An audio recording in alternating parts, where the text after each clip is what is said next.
ചൊവ്വയിലേക്ക് ഒരു യാത്ര അത്ര എളുപ്പമായിരുന്നില്ല. ഒരു ഹോളിവുഡ് സിനിമയ്ക്ക് എത്ര കോടി ചിലവ് വരും?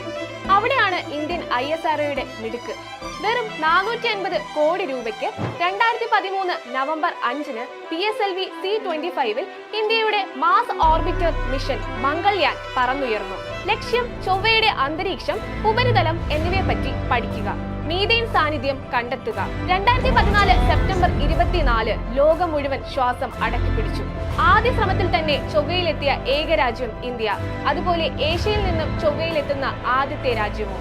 ഇത് വെറും ബഹിരാകാശ ദൗത്യമായിരുന്നില്ല, ദൃഢനിശ്ചയത്തിലും ചിലവ് കുറഞ്ഞ സാങ്കേതിക വിദ്യയിലുമുള്ള ഇന്ത്യയുടെ പ്രഖ്യാപനമായിരുന്നു. ലക്ഷ്യം എത്ര വലുതായാലും സാമ്പത്തികം ഒരു പ്രശ്നമല്ലെന്ന് ലോകത്തോട് വിളിച്ചു പറഞ്ഞ ISROയുടെ വിജയം. ജയ് ഹിന്ദ്.